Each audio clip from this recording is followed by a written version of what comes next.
Туғандар, Сокол. Үйлөндүңүз беле? Канча жаштасыз? Негизи жылым айтпай эле койсом болобу? Мен Нурсултан байкенин жашын билем да анан. Эмне үйлөнбөй жүрөсүз? Анын себеби бар. Мына көйнөктөрдү албайсыңарбы? Мына көйнөктөрдү көрбөйсүңарбы? Мындай көйнөк сатып атканда бир көйнөктөрүңүздү алып аткан сулуу кыздарга деле тийишип. Менин жүрөгүм токтоп калат. Алардын ант айтканындай кандай кабыл аласыз? Күн албайм. Күн албайсың. Баштагыла. Баштагыла. Былтыркы көйнөктү таштагыла. Токмоктуктар билип алгыла. Лайкты басып каттап алгыла. Блогерликти дагы да болсо өстүрүү пландарыңызда барбы? Бар. Сизди ким видеого тартып чыгарып койгон же өзүңүздөр эле? Ошол кийинки күнү эле уже популярный болуп кеттир. Мен эле сатайын дегенден алысмын. Ошентип кредиттин үстүнө кредит ала бер, уже кредиттер көбөйүп кетти да. Анткени мен өзүмдүн чындап проблемам чоң болчу. Саламатсыздар, урматтуу Сокол медианын көрүүчүлөрү, катталуучулары, бизге бүгүн келе бергиле деп коюп өзүбүздү 2 күн чакырттырган Нурсултан байкебизди конокко чакырып алдык. Бишкек шаарына келди Нурсултан байкебиз. Саламатсызбы? Саламатсыздарбы? Кандай келип алдыңыз дегиле? Бишкек шаары кандай экен? Жактыбы сизге? Бишкек шаары жакшы экен, чын. Негизинен борбор болуп калганына байланыштуу деле сонун экен. Биз көп келе бербейбиз бияка. Мен да биринчи жолу самолетто отурган үчүн ошо самолет менен эле келдим, такси менен эмес. Срочный болгонуна байланыштуу эле. Срочно эмне жумуш болуп калды сизге? Срочный ошол өзүмдүн сода сатыгым боюнча эле. Демек, жарнама жасап бер деп сиз чакырыштыбы же кандай болду? Жок, өзүмдүн ошол бир жерден товар алышым керек эле, ошону көрүшүм керек болуп калды. Буга чейин Жалалаттан эле заказ берип коюп, анан ошол жактан тозалдыңыздар. Ошондой болчу эле. Бул крупный товар болуп калды да. Демек, сиз баягы популярдуулукка ээ болгондон кийин көбүрөөк товарыңызда өтүп баштады деп айтсак болобу? Болот. Айтсаңыз, Нурсултан байке, көпчүлүгү сиздин видеолоруңузду көрүп, анан сода сатып жакшы жүргүзөт экен деп эле таанып атышат да. Өзүңүз тууралуу айтып берсеңиз, канча жаштасыз, кайсы жерде жашайсыз деген сыяктуу. Мен Жалал Абад областына караштуу Базар Коргону шаарынын Акман айыл өкмөтүнүн Бешик Жон деген айылынан болом. Негизи жылым айтпай эле койсом болобу? Болот. Эмнеге айтпай айтсаңызды? Сыр эле болуп калсын. Макул. Анан сода сатык менен канчадан бери алектенип келесиз? Сизди негизи буга чейин эле ошентип громкоговоритель менен баягы катуу сүйлөп, элдерди өзүңүздүн содаңызга чакырып турчу белеңиз? Ооба. Ошол башында эле сода сатыкка киргенде эле бизди ошондой үйрөтүшкөн. Кимдер үйрөттү эле? Ошо менин ошол базарга сода сатыкка ошо кадам таштаткан ошо тагам үйрөткөн. Анан ошол бизди келип туруп эле громкоговоритель жок эле, өзү эле мындай эле голос менен сүйлөгүлө дейт эле да. Голос менен эле сүйлөгөм. Болду, ошол эле. Канча жылдан бери ушинтип базарда өзүңүз сода сатып? 2021ге жакын. Ошондон баштап сүйлөйбүз. 5-6 жылдын жүзү болуп калыптыр, э? Сизди ким видеого тартып чыгарып койгон же өзүңүздөр эле атайын пиар мен өзүмдүн болдуңуздарбы? Баракчам бар. Ошого жүктөйт болчумун буга чейин деле. Аз-аздан эле, бирок көп эмес. Анан случайно эле ошол күнү тартылган видеодо мен өзүм дагы тартып аткан, өзүмдүн телефонума дагы, анан башка бирөө дагы тартып аткан да. Бирок мен аны байкаганмын. Ошол кийинки күнү эле уже популярный болуп кеттир. Мен эмес, бирок ошол баракчада. Анан сиздин баракчаңызды өзүңүз белгилеп, видеолор чыгарып баштагандан кийин катталуучуларыңыз көбөйүп баштады? Ооба. Рейс келет. Действительно, өтө мындай сразу эле бийиктикке көтөрүлдү да. 3 жуманын ичинде көтөрүлдү. Канча азыр катталуучуңуз бар? 35 000.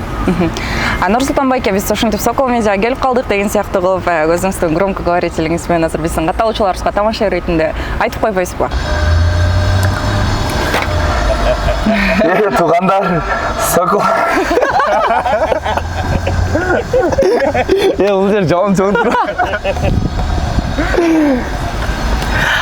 Сокол медиага катталасыздар, лайкты басасыздар, келе бересиздер тугандар. Келе бериңиздер мына.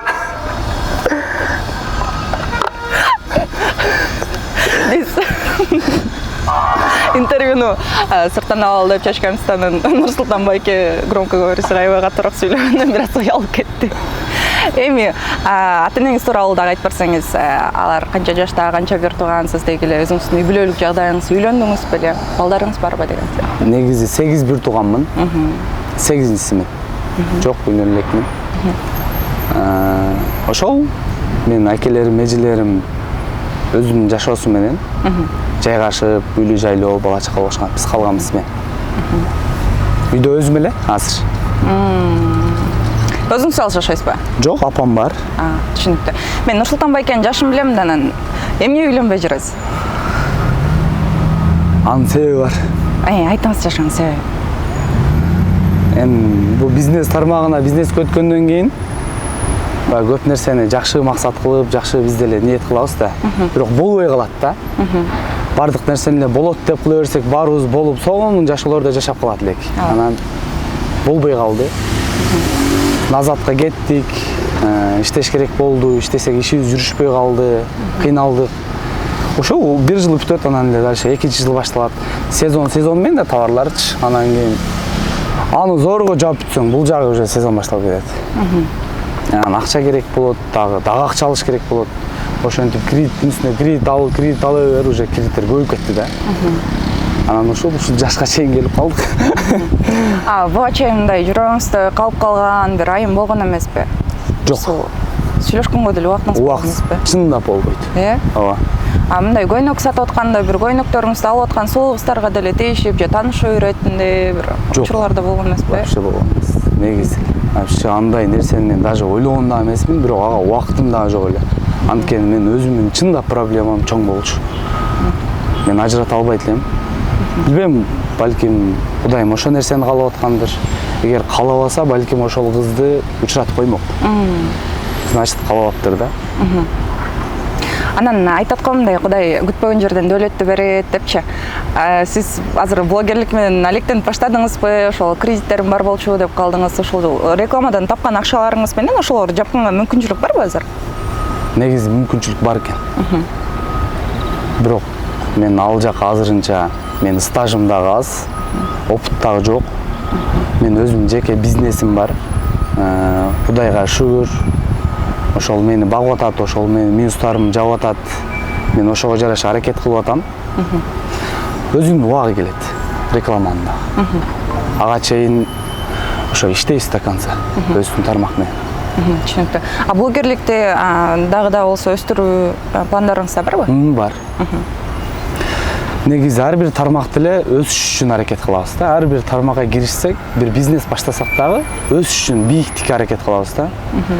Анан нөлдөн башталган аракет сөзсүз түрдө бийиктикке жетет деп мен аны ар бир инсанга айтып кетким келет. Нөлдөн баштап чындап кыйналган адам болсо, Кудай деген адам болгон болсо, эч качан кур калбайт. Ошол анан аракет кылыңыздар, ар бириңиздер максатыңызга карап, ниетиңизге карап жашоо берет, жакшы жашоону. Түшүнүктүү. Нурсултан байке айтып атсаңызбы, 3 жуманын ичинде эле менин катталуучуларым көбөйүп кетти деп айтып атпайсызбы? Анан сиздин жашаган жериңизде же болбосо Бишкек шаарында болсун, белгилүү сиз таанып жүргөн адамдар балким сизге кандайдыр бир башкача баягы орусча айтканда подход кылып башташтыбы, же болбосо мен деле рекламама түшүп берип койбойсуңбу деген сыяктуу? Реклама боюнча чын-чынына келгенде өтө көп чыгып атат реклама. Действительно өтө, даже мен өзүм жетишпей атам ага. Бирок реклама тартпай атабыз. Основной. Жок, аны ага келек деп эле мен өзүм токтоттам. Анын өзүнүн моменти келет, тарта турган. Кудайым ошол нерсени насип кылып койсо, мен тартам. Эгер насип кылбаса жок. Ошол.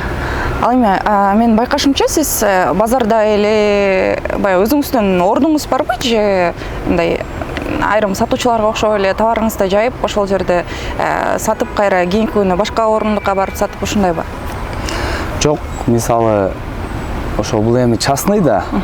Частный болгондон кийин жеке ишкер ошондой миңдеген адамга иш берип атат да, жер берип атат. Ошол жерде эл дагы мындайча айтканда жеңилдик өзүнүн каалай турган нерселерин жеңил акчага ала алат, муктаждыгын чече алат. Место боюнча келгенде ар бирибиздин өзүбүздүн местобуз бар. Эч ким келип тура албайт. Постоянно туруп жүрөбүз да, биз күндө барып турабыз. Анан эле 3 айдан кийин келип туруп эле менин местома келип бирөө тура албайт. Ала албайт. Ошол мен качан өзүм макулдугун берип, местаны берип кеткенден кийин анан берилет. Түшүнүктүү. Анан айтсаңыз, өзүңүздүн баягы ордуңузду бир ишкердин сиздерге берген ордун эмес, өзүңүздүн ордуңуз болгонун каалайт белеңиз базардын ичинде, же болбосо сиз каалаган соода борборунда? Негизи кааламакмын, ооба. Кайсыл жерден место берилсе деле аракет кылып, ошол өзүмдүн жеке бизнесимди өнүктүрүп, онлайн тармагына өтмөкмүн. Анан бир актуалдуу суроо бергим келип атат да. Мисалы, кече жакында эле Кулпунай саткан ишкердин видеосу тарап кетпедиби? Аны Кулпунайын тээп жибериши, эжелер. Сиздерде деле ушундай конкуренция болобу? Мисалы, өзүңүздөрдүн товарыңыздарды сатып алып чыгып атканда? Негизи ар бир бизнесте конкурент болот. Ошол конкуренттин айынан кимибиз Кудайдын атын атап туруп аракет кылсак, ошого берекесин берип кете берет. Душмандык кылып, көрө албастык, ич тарлык кылгандыкын берекесиз болуп калат. Эч кандай совет уyu. Мен эч кандай совет бербейм андай.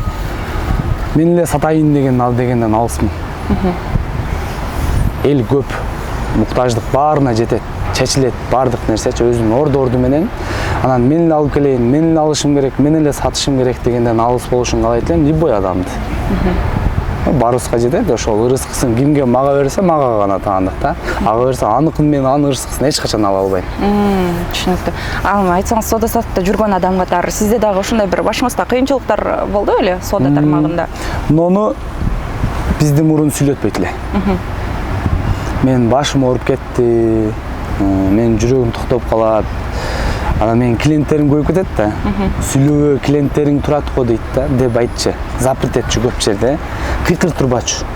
Билбейм, эмнегедир ушуну кыйкырып турбачу да. Анан мен өзүмдүн да голосум менен да сүйлөчүмүн да. Анан буну коюп өзүм голос менен сүйлөйт эм, хорошо болуптур деп. Ошондой болгон, запреттер көп болот. Азыркыга чейин эле болот. Азыр деле айтып калышабы, сен алдыңды токтотчу депчи. Токтотчу дейт, сүйлөө дейт. Аны эл айтпайт. Аны ошол территориядагы сатуучулар айтат. Алардын айткан кандай кабыл аласыз? Айрым учурда макул деп көнөсүзбү ошолордун айткан сунушуна? Көнө албайм. Көнө албайсың. Анткени мен өзүмдүн тиргилигим бар, өзүмдүн муктаждыктарым бар, мен аны чечишим керек. Аларды мен чечпесем, ал чечилбей калат. Мен жашоом дагыям эле оор болуп калат. Алардын бирөө сөзү менен мен чүнчүп кеткен болсом, мен анда бул бизнести ташташым керек да, токтотушум керек. Кийинчерээк өзүңүздүн соода тармагыңыздагы өнүктүрсөңүз, жаш кыздарга, жаш балдарга чейин кийимдерди алып келип сатуу пландалганбы сиздин соода тармагыңызда? Ооба. Негизинен детскийге басым өтө көп. Биринчи орунга эле мен өзүмдүн ошо апаларга да отпаймынбы, апаларымдын көйнөгүн алып келип сатам. Апаларын ошондой кие турган кийимдерин алып келип сатам биринчи эле. Энелерге, апаларга, анан кийин ошол вот кыз келиндерге, анан детскийге басым жасайм. Мындан кийинки ошо планым ошондой болуп атат негизинен. Азыр ошол жака басым көп түшүп атат мага. Сиз интернеттен көрүп издеп келген апалар болобу? Мисалы, сен көйдөң атайын алал деп келдик, көрдүк Инстаграмдан деп. Көп. Эми чындыгында көп. Негизи эле мурун деле болчу эле, анчалык билинбейт эле. Анан апалар дагы көп көрөт экен да меничи, баягы чоң энелерге, кыз келиндерге деп баягы сүйлөгөмдөчү. Алгыла, кийгиле деп. Анан Нурсултан байке, өзүңүздүн товарыңызды ошол жерден дагы бир жолу реклама кылып өтпөйсүзбү? Громкоговорителиңиз менен, может, баягы сиздин катталуучуларыңыз көрүп калып сизди издеп барышат кайра,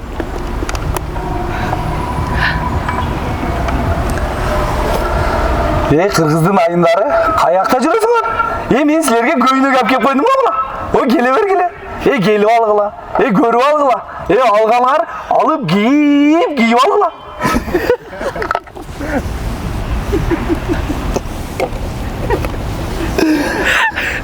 Айланада алардын баардыгы эле Нурсултан байкебизди таанып аткан болуш керек. Бизди карап өтүп атышат аябай. Эмгектин уяты жок, эң башкысы сиз ушул громкоговоритель менен болсо дагы өзүңүздүн эмгегиңизди таап, наныңызды таап жеп атасыз демекчи. Анан баягы популярдуулук деле кудай жөн жардам бербесе керек сизге. Ушунун аркасынан дагы да болсо соодаңыз жүрүшсүн деп ушундай бир ырыска берип атса керек. Бүгүнкү берген маегиңизге ыраазычылык билдиребиз. Нурсултан байкебиз 2 күндөн бери чакырып атып бүгүн келди. Чакырган жерлери көп болот, конокко көп чакырачыптыр дегенди. Анан биздин көрүүчүлөрүбүзгө өзүңүздүн каалоо тилегиңиз болсо айтып өтсөңүз болот. Жалпы эле кыргыздын айымдары, кыргыз эли Баарыңыздарга чоң рахмат. Ушундай Сокол медиа деле келип мени чакырып, менден интервью алып атканына деле ыраазычылык. Ар бир жаш бизнесмен болобу, ар бир кыргыздын жараны болобу, бири-бирибизди колдойлу, коштойлу, өнөйлү, өсөйлү биз дагы. Бирок адал жол менен.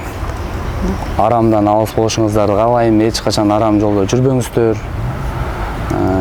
Арам эч качан силерге ийгиликке дагы жеткизбейт, бийиктикке дагы жеткизбейт, и бейиш дагы силер үчүн арам. Ошон үчүн адалдыкка чакырам, баарыңарды. Адал эмгек, Кудай кааласа жакшы жашоо болот. Урматтуу көрүүчүлөр, көңүл бурганыңыздарга ыраазычылык билдиребиз. Бүгүн бизде конокто Нурсултан Байкебиз болду. Маегибиз кызыктуу болду деп ойлойбуз. Сиздер менен коштошпойбуз. Кийинки эфирлерден, кийинки маектерден жолугушканча сак саламатта калыңыздар.